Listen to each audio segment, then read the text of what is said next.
Welcome back guys, मैं हादिस Khan ethical hacking के course के साथ वापस हाजिर हैं। गाइस सीरीज कंटिन्यू करते हुए बार बार इस बात का यकीनी बना रहे हैं कि कोई भी प्लीज इलीगल एक्टिविटी या बगैर किसी इजाजत के कोई गैर कानूनी इकदाम ना लीजिएगा। बस ये डिस्क्लेमर है। आइए स्टार्ट करते हैं। गाइस गुफ्तगू कंटिन्यू करते हुए फूड प्रिंटिंग अब हमने करना सीखना है, लेकिन वेब सर्विसेज से जो भी तरीके हो सकते हैं वेबसाइट से इंफॉर्मेशन गैदरिंग के, वो अब हमने देखना है।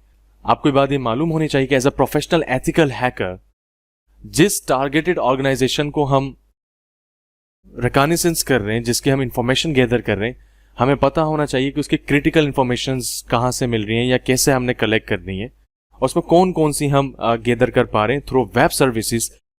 एंड सबसे इंपॉर्टेंटली उसका डोमेन, सब डोमेन्स एंड खासकर उनके ऑपरेटिंग सिस्टम सर्वर्स पे कौन से चल रहे हैं, ज्योग्राफिकली वो कहां हैं, उनके एम्प्लॉयज कौन है, उनकी ईमेल्स क्या हैं, उनके इंफ्रास्ट्रक्चर की क्या डिटेल्स हो सकती हैं। एंड इंपॉर्टेंटली अगर वो सरफेस वेब्स पे नहीं है तो उनका कंटेंट या सफ़े क्या हिडन वेबसाइट्स पर भी हैं। गाइस हिडन वेबसाइट्स क्या हैं, सब चीजें हम बात करते हैं। सिलेबस के मुताबिक हमें कुछ टूल्स मिले जिससे हम डोमेन्स एंड सब डोमेन्स को इजीली फाइंड कर सकें फ्री ऑफ कॉस्ट में, और हम पर्सनल इंफॉर्मेशन भी निकाल सकें। एक तरीका, एक कॉन्सेप्ट है जिसके अंदर netcraft.com, pantas-tools.com या PQ करके ये कुछ वेबसाइट सारे फहरिस्त है। हमने इस पे कुछ डेमोन्स्ट्रेशन कर लेंगे, प्रैक्टिकल करके हमें अंदाजा हो जाएगा। लेकिन ये जैसे कॉन्सेप्ट है, हमें अंदाजा होगा कैसे हमने ये चीजें फाइंड करनी है, और ऐसे ही फिर इंटेलिजेंस सिस्टम हो गई या मिलिट्री हो गई या पुलिस हो गई, वो उनके पास इस किस्म के प्रीमियम टूल्स होते हैं जिससे वो रिकॉग्निसेंस कर रहे होते हैं वेब सर्विसेज के थ्रू। उनके पास वो टूल्स हैं जिसमें लिमिटेशंस नहीं है। बट एज एथिकल हैकिंग के कोर्स के हिसाब से हमें अंदाजा होना चाहिए कि हम डिटेल्स कहां से फाइंड कर पा रहे हैं। तो गाइस ये कुछ वेबसाइट्स हैं जिसपे हम प्रैक्टिकल करेंगे इस वीडियो के अख्ताम तक, लेकिन बड़ा इंपॉर्टेंटली कुछ ऐसी वेबसाइट्स हैं जो आम सरफेस नहीं कहलाती, जिसे हम एक्सप्लेन करने जा रहे हैं, जो कि डार्क वेबसाइट्स कहलाती हैं। ये क्या चीजें, इस पर थोड़ी सी नजरसानी कर लेते हैं। गाइस हमें मालूम होना चाहिए कि इंटरनेट की दुनिया में जो गूगल, जो याहू, जो यूट्यूब, जो फेसबुक, ये जो लिंक्डइन या ट्विटर, ये 10% भी नहीं है। इसका मतलब ये ऐसा ही एक समंदर की तरह है, और डीप वेबसाइट्स जो हैं, जो सरफेस पे नहीं है, जो अमूमन पब्लिकली नहीं है, जो पासवर्ड प्रोटेक्टेड हो सकती हैं, प्राइवेट कंपनीज की हो सकती हैं, जो मिलिट्रीज की हो सकती हैं, जहां सही गलत अच्छे बुरे सब काम हो रहे होते हैं, वो डीप वेबसाइट्स हैं। ये बिल्कुल एक ऐसे रास्ता है जहां पर कोई कानून नहीं है, जहां इतनी रिस्ट्रिक्शंस नहीं है, जिसकी जो मर्जी आती है फ्रॉड करे, काम करे, धोखा दे या सर्विसेज दे, वहां उनकी मर्जी है। बताने के मकसद ये हम इस टॉपिक को इसलिए पढ़ लें कि रिकॉग्निसेंस में हमें कुछ वेबसाइट्स के थ्रू वो क्रिटिकल इंफॉर्मेशन जो उन टारगेट ऑर्गेनाइजेशंस की चाहिए होंगी, वो यहां से हम हासिल कर सकते हैं। एंड अप्रोक्सीमेटली एक अंदाजे के मुताबिक ये जो डीप वेबसाइट्स हैं, ये इंटरनेट का 90 से ज्यादा फीसद हिस्सा है, और अंदाजे के मुताबिक 7.9 zettabytes तक का डेटा इन वेबसाइट्स पे हो सकता है, जो कि मोर देन इनफ है गाइस, हम तसव्वुर भी नहीं कर सकते। इन वेबसाइट्स के बारे में थोड़ा सा डिटेल में आपको पता होना चाहिए, ताकि आप इस कोर्स को और साइबर सिक्योरिटी के हवाले से अवेयरनेस रखते हैं तो आपको पता होना चाहिए उसके कीवर्ड्स या डोमेन्स क्या हैं। यहाँ कुछ सैर फहरिस्त हमने रखा है। लेवल 1 जो सरफेस वेब है, वहां हम ईमेल कर रहे होते हैं, वहां हम होस्टिंग की सर्विसेज, कहाँ हमने सर्वर लेना है, कहाँ हमने होस्ट करना है, कहाँ वेबसाइट बनानी है, कौन से फोरम्स हैं, कौन से हमारे सोशल नेटवर्क्स हैं, ये सरफेस वेब्स हैं, हम इसको इस्तेमाल कर रहे होते हैं। फिर आहिस्ता आहिस्ता जैसे हम डीप में जाते हैं, हमें पता चलता है कि जी कुछ ऐसी एक्टिविटीज हैं जिसके डेटाबेस हो गए, माइक्रोसॉफ्ट के डेटाबेस हो गए, कुछ पब्लिक डेटाबेस हो गए जो आम गूगल, याहू, बिंग, यूट्यूब पर सर्चेबल नहीं है। उसके लिए हमें कहीं और सर्च करना होगा। हमें कुछ प्रोफेशनल हैकर्स हायर करने, या प्रोफेशनल्स वो लोग हायर करने जो गैर कानूनी टाइप की चीजें कि जो अकाउंट्स हैक करके दे दें, या जो आपको हेल्प करें किसी वेबसाइट को बंद करवाने में, कुछ इस टाइप की। तो इस किस्म के जो लोग हैं या सर्विसेज हैं या जो फोरम्स हैं, आपको पता है गूगल पर या यूट्यूब के ऊपर रिस्ट्रिक्शंस हैं, क्योंकि ये फोरम्स हैं, इसके ऊपर प्रॉपर मॉनिटरिंग है, क्या सही है क्या गलत है, ऐसा होना चाहिए। बट इंटरनेट का एक बड़ा हिस्सा, यानी इंटरनेट बेसिकली ये तो छोटा हिस्सा है जो हम सरफेस वेब की बात कर रहे हैं, एक बड़ा हिस्सा ही वही है जहां पर तमाम इजाजत है इन कामों की, और जिसकी जो मर्जी है वो कर सकते हैं। और जिसमें हम डीप वेब की बात करें तो डीडोस के अटैक्स, कंप्यूटर की सिक्योरिटी, हैकिंग की गाइड्स या वर्चुअल प्रोसेसिंग, इस किस्म की बहुत सारी चीजें जो डीप वेबसाइट्स तक हैं। अच्छा, इसके अलावा बहुत सी डार्कनेस वेबसाइट्स ऐसी हैं जहां पर बहुत एक्सट्रीम इलीगल चीजें जो हम यहाँ नहीं डिस्कस कर सकते, जिसमें हम एग्जाम्पल भी ना लें तो बेहतर है, और हम ना उस तरफ जाएं आई ट्रूली विश जो हमारा नौजवान तबका है जो इस सीरीज का हिस्सा है वो उस नेगेटिविटी में ना भी जाए, जस्ट इसमें अपने फायदे के मफाद के लिए फोरम्स पे डिस्कशन करें, सीखें, पढ़ें, रिसर्च करें और बस आपको अंदाजा हो बुराई और अच्छाई का और आप उसमें फिर अच्छाई की तरफ जाएं, तभी हम एथिकल हैकर या साइबर सिक्योरिटी साइड आ सकेंगे।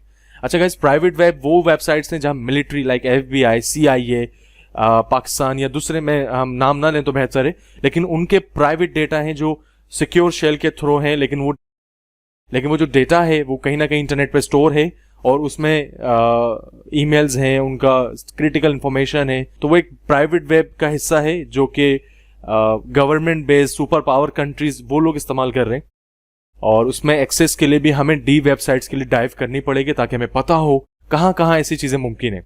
अच्छा गाइस, सबसे लास्ट में जो है वो उसका तसव्वुर है, बड़े बड़े स्कॉलर्स उस पर बिलीव रखते हैं बट नो वन नोज कि वो दुरुस्त है या नहीं है, जो कहलाता है मैरिनाज वेब, जिसके ऊपर हम थोड़ी सी और बात करेंगे। लेकिन आपको ये पता हो कि FBI भी जो है वो डी वेबसाइट्स तक एक्सेस करने के बाद बहुत सारी ऐसी वेबसाइट्स हैं जो उन्होंने सीज करी हैं जिस पर गैर कानूनी काम हो रहा था कुछ ऐसा, लेकिन फिर भी आजादाना तरीके से वहां बहुत सारे काम ओपनली हो रहे हैं और हम उसको ब्राउज करना सीखेंगे क्योंकि रिकॉग्निशंस का टॉपिक है। आप एथिकल हैकिंग का हिस्सा हैं तो आपको पता होना चाहिए मैरियानाज वेब वो अफवाह है जिसको बहुत से स्कॉलर्स मानते हैं, बहुत से लोग झूठ समझते हैं। आई डोंट नो इसमें हकाइक क्या है, पर इसमें लोगों का मानना है, इसमें अफवाहें हैं कि अटलांटिस जैसे शहर जो कि अनडिस्कवर्ड हैं, जहां खजाने हो सकते हैं या जहां वो ताकतें हो सकती हैं जिसका लोगों को नहीं मालूम, उस जैसी इंफॉर्मेशन इन वेबसाइट्स पर मौजूद है। अच्छा, बहुत से लोगों का ये भी मानना है कि जो सैटेलाइट्स का नेटवर्क है वो आपस में सिंक कैसे हुआ है, या टेलीकम्युनिकेशन का जो बहुत बड़ा डेटा है वो वहां है, या वो हकाइक जो किसी भी गवर्नमेंट के लिए बहुत नुकसानदेह हो सकते हैं, वो कुछ किस्म के क्रिटिकल इंफॉर्मेशन इन तमाम वेबसाइट्स के ऊपर मुमकिन है। लेकिन हकाइक इस पे क्या है ये हमें नहीं मालूम, ये जस्ट रूमर्स हैं, अफवाहें हैं। और ये भी मानना है कि जो सुपर कंप्यूटर के बाद जो क्वांटम कंप्यूटर्स हैं, क्योंकि इन वेबसाइट्स तक रसाई करना आसान काम नहीं है, इसके लिए हमें वो कंप्यूटिंग ताकत चाहिए जो कि एकड़ों की जमीन पर हो। खरबों अरबों डॉलर का प्रोजेक्ट भी हो तो शायद कम पड़ पाए, और क्वांटम कंप्यूटर्स के लिए ये काम आसान है और वो बहुत सुपर पावर के भी बात की चीज है। और उसमें प्रोसेसिंग क्या है, कौन से प्रोसेसर्स हैं, हम मजीद डिस्कशन या डिटेल में डाइव नहीं जाएंगे, जैसे आपको एक कॉन्सेप्ट ओवरव्यू होना चाहिए कि जो क्वांटम कंप्यूटर भी कोई चीज एग्जिस्ट करता है। और सैर फेरिस 2015 की रिपोर्ट के मुताबिक ये कुछ कंट्रीज हैं जहां पर क्वांटम कंप्यूटर जैसी रिसर्च या टेक्नोलॉजी पे काम हो रहा है। ये बिल्कुल इतनी ही बड़ी बात है कि कोई मुल्क एटमी ताकत है, ये उतनी ही बड़ी बात है कि उनके पास इतनी कंप्यूटिंग पावर है ताकि वो टेक्नोलॉजी के अंदर आगे रिसर्च कर सकें। तो गाइज, इन डीप वेबसाइट्स या डार्क वेबसाइट्स तक एक्सेस करने का यह हमारा प्रैक्टिकल का हिस्सा है जो कि हम गुफ्तगू करेंगे। जो ऑनियन के अंदर, इसके अंदर लिंक्स होते हैं प्रॉपर ऑनियन के, वो हमने ब्राउज करने, जो कि आम गूगल क्रोम, फायरफॉक्स या ऑपरा इनसे ब्राउज नहीं होते। इसके लिए हमें टॉर ब्राउजर यूज करना है। फिर टॉर के बाद क्या क्या यूज करना है वो भी हम देखेंगे एज पर द सिलेबस, और इसे हम www वर्चुअल लाइब्रेरी के नाम से भी जानते हैं। एंड सबसे importantly, deep and dark web search engine जो हैं वो क्रिटिकल इंफॉर्मेशन रखते हैं, लाइक क्रेडिट कार्ड्स की डिटेल्स, पासपोर्ट्स की इंफॉर्मेशन, या आईडी कार्ड्स, या किसी का मेडिकल रिकॉर्ड्स, या उसके सोशल मीडिया के अकाउंट्स हो गए, ये सब ऐसा। तो वहां से भी हम फाइंड करना सीखेंगे just as per the syllabus, जितना हमारी रिक्वायरमेंट है। तो चूंकि वीडियो तवील होती जा रही है, हम एक काम कर लेते हैं कि जो हमारी चंद वेबसाइट्स हैं जहां से हम पैसिव फुट प्रिंटिंग कर सकते हैं, उन्हें परफॉर्म करके इन टॉपिक्स को नेक्स्ट वीडियोस में डिस्कस करते हैं। Guys, as per the syllabus netcraft.com, peaku.com और search.synsys.io, ये 3 लिंक्स हैं। इसको जरा हमने समराइज कर दिया है। ये क्या काम करें जरा गो थ्रू कर लें ताकि आपको अंदाजा रहे। गाइस, यहां पर आते हैं रिसोर्सेज पे, बेशुमार चीजें हैं, बहुत सारी चीजें हम यहां से इन टूल्स की मदद से निकाल सकते हैं। लेट्स से हम साइट रिपोर्ट्स पर आते हैं यहां से टूल्स में, और यहां पर हम सर्च कर लेते हैं https econsole.org। हमने लुकअप किया। अच्छा, अब econsole.org की हमने डिटेल्स ली, इसका साइट टाइटल क्या है, इसका बैकग्राउंड के मुताबिक हमें पता चल रहा है, डिस्क्रिप्शन इन्होंने क्या रखी है, साइट रैंक्स क्या है, सबसे पहले कब देखी गई, ये तमाम तरह हमें इंफॉर्मेशन यहां से मिल पा रही है। नेम सर्वर्स कौन से, मजे की बात, ये क्लाउड फेयर यूज कर रहे हैं जो होस्टिंग प्रोवाइडर है, देखिए हमें यहां से पता चल रहा है। होस्टिंग कंट्री कौन सा, यूनाइटेड स्टेट्स। IPv4 कौन कौन से, देखिए हमें यहां से इंफॉर्मेशन मिल पा रही है। IPv6 एड्रेस भी कौन से, ऑटोनोमस सिस्टम नंबर देखिए हमें पता चल रहा है। जो लोग नेटवर्किंग के वाकिफ हैं, CCNA CCNP हैं, उन्हें बड़ा अच्छे से पता होगा ऑटोनमस नंबर क्या चीज़ है, अच्छा IP delegations and all things. अच्छा इसमें काम की चीज़ें क्या हो सकती हैं वो हमने देखना है हमारे लिए, कि हमारे पास केस क्या है या हम किस हवाले से इन्वेस्टिगेट कर रहे हैं या रैकी कर रहे हैं। हम यहाँ से आते हैं डोमेन पर, लेट्स से हम ecouncil.org पे क्लिक करते हैं, इसके डोमेन्स कितने हैं तो हमें पता चलता है जी इनके 17 रिजल्ट्स मिले। कौन कौन से? एसपेन डॉट, ये भी इनका सब डोमेन है, जून 2010 में देखा गया। आई क्लास, कोडरेट, साइबर क्यू कब देखे गए, देख रहे हैं आप। और मजे की बात, अगर हम एसपेन की इसी की, अच्छा ऑपरेटिंग सिस्टम भी हमें कुछ पता चल रहा है, अच्छा लाइनक्स बेस्ड है, ओके।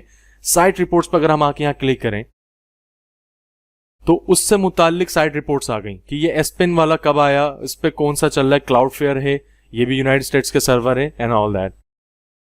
और ऐसे बहुत सारी वेबसाइट्स हैं जो सर्विसेज देनी है बट वो प्रीमियम कैटेगरी में आती हैं, पैसे देने पड़ते हैं और फिर वो मामला आते हैं। तो ये एक सिलेबस के मुताबिक हमें कॉन्सेप्चुअल चीजें क्लियर हो रही हैं कि हमें पता चल रहा है कि हम रैकी करने में सब डोमेन से डोमेन्स या बैकग्राउंड्स कैसे निकाल सकते हैं। अच्छा गाइस, फिर आता है हमारे पास PQ।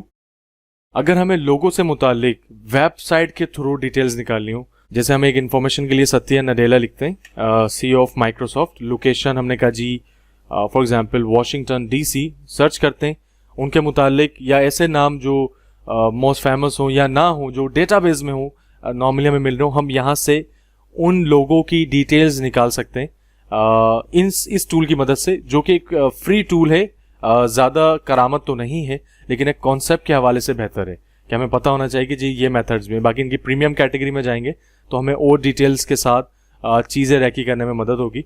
और ये हमने समझे रिकॉग्निशंस में बुनियाद रख रहे हैं हर चीज़ की। अब देखें कि एज पता चल रही है हमें कुछ रिकॉर्ड्स के मुताबिक, और इनके खिलाफ कोई रिकॉर्ड्स या कोर्ट वगैरह के मामला हों तो वो देख सकते हैं। अच्छा, हर वेबसाइट से जुड़ी हुई है। अगर हम व्यू अरेस्ट यानी इनके कोई ऐसी चीज़ें देखें जो उनके रिकॉर्ड्स के मुताबिक हैं, जो कि अरेस्ट वारंट या इस टाइप की चीज़ें हो सकती हैं, तो ये फिर हमें अलग वेबसाइट पे ले जाएंगे और यहाँ से फिर जाएं। हर वेबसाइट का कोई ना कोई सर्विस चार्जेस भी हो सकते हैं। बड़े मुश्किल है कि फ्री में हम चीज़ें देख पाएं, पर जहां तक देख पाएं उसकी हम डिस्कशन करें इस पर सिलेबस, ताकि हमें कॉन्सेप्चुअल चीज़ें क्लियर हो। यूजर नेम पर आते हैं गाइस। यूजर नेम वाला फंक्शन, अगर किसी का हमें यूजर नेम पता है, फॉर एग्जांपल दी हादिस खान, मैं अगर अपने यूजर नेम से सर्च करूं तो मैं इस यूजर नेम से ये कहाँ एग्जिस्ट करता है कोई, ये हमें यहाँ से पता चलेगा। इन दी हादिस खान से देखें मुझे पता चल पा रहा है कि जी ये कुछ 4 डोमेन्स हैं। लेट्स से हम फेसबुक को खोल के चेक करते हैं, इंस्टाग्राम चेक करते हैं, ट्विटर चेक करते हैं, तो जी फेसबुक पर इसने डायरेक्ट मेरे अकाउंट को टारगेट किया है और वहाँ से हमें मेरी प्रोफाइल मुझे मिल गई है, यानी रैकी के थ्रू, यूजर नेम के थ्रू। एंड मजे की बात, इंस्टाग्राम के अकाउंट भी जो है वो मेरा यहाँ से फाइंड कर लिया है और यहाँ से इसको क्लोज करते हैं। अच्छा, ट्विटर पे दी हादिस खान के नाम से मेरा अकाउंट नहीं है, सो इट्स ऑल डन कि हम इसको क्लोज करते हैं। तो उसका मतलब समझ आ रहा है कि यूजर नेम से भी हम सर्च कर पा रहे हैं। नेम से आते हैं तो नेम से फिर सारी सर्चिंग है, आप इस पर थोड़ा सा होमवर्क कीजिएगा। अच्छा, इसी सिंसिस है, सिंसिस जो है ये बिल्कुल ऐसा ही है जैसे यहाँ से जो हम डिटेल्स ले रहे हैं नेटक्राफ्ट से, वही किस्म की चीज़ें हैं, बट यहाँ फ़र्क ये है कि अगर हम कोई भी डोमेन लिखते हैं लाइक ecouncil, तो इसको सर्च करेंगे, सर्च करने पे हो सकता है मुझसे अकाउंट क्रिएट कर ले, क्योंकि मैं काफ़ी देर से प्रैक्टिस में था ताकि वीडियो को कैसे हमने प्लान करना है। आपके पास ये नहीं होगा क्योंकि मेरे पास इसका फ्री टाइम जो था वो ख़त्म हो गया है। आपके पास यहाँ उनकी ecouncil की पब्लिक IPs नज़र आएंगी और उस पब्लिक IPs पे जब आप क्लिक करेंगे तो वो आपको ऑपरेटिंग सिस्टम बताएगा कि उसमें विंडोज सर्वर चल रहा है, लाइनक्स चल रही है, यूबुंटू चल रही है, जो कि हमने नेटक्राफ्ट से, या वो एक सर्च इंजन था ना हमारा जिसमें हमने सर्च किया था, शोडान हो गया, जो वहां से हमें ऑपरेटिंग सिस्टम की बातें पता चली। तो ये रिकॉग्निशंस में जो पैसिव फुटप्रिंटिंग है, जिसमें हम बैकग्राउंड, जिसमें हम सब डोमेन्स, जिसमें हम ऑपरेटिंग सिस्टम, जिसमें हम ज्योग्राफिकली लोकेशन, सबसे इंपॉर्टेंटली सिंसिस में यहाँ वो बताएगा कि वो सर्वर कहाँ लगा है, US में लगा है, इंडिया में लगा है, पाकिस्तान में लगा है, बांग्लादेश में लगा है, वो सब बताएगा। तो ये जो पैसिव फुटप्रिंटिंग है वो कैसे मुमकिन हुई, वेबसाइट्स के थ्रू, वेब रिसोर्सेज के थ्रू, वो हमने जानी। बाकी अब जो है पैरट के अंदर हार्वेस्टिंग के साथ हम इन ईमेल्स को निकालेंगे, वेबसाइट्स के थ्रू एक साथ डेटा जमा करना। देखें ना, अब हम गूगल या इन वेबसाइट्स के थ्रू जा रहे हैं तो हम इंडिविजुअल हर वेबसाइट पे जाके सर्च कर रहे हैं, जो कि हमारे लिए मुश्किल हो रहा है। अब लाइनक्स के कमाल देखेंगे जिसको हम हार्वेस्टर के टूल के साथ यूज करेंगे कि चंद सेकंड्स के अंदर या चंद मिनट्स के अंदर वो पूरे गूगल में जहां जहां उसको डेटा मिलेगा वो निकाल के ले आएगा स्पेसिफिक टारगेट का, वो देखना है। और सबसे importantly deep and dark websites का एक्सेस, खास जैसे लिंक जहां जहां हमें जरूरत होगी, हम उस पर बात करते हुए मिलेंगे फिर नेक्स्ट वीडियोज में।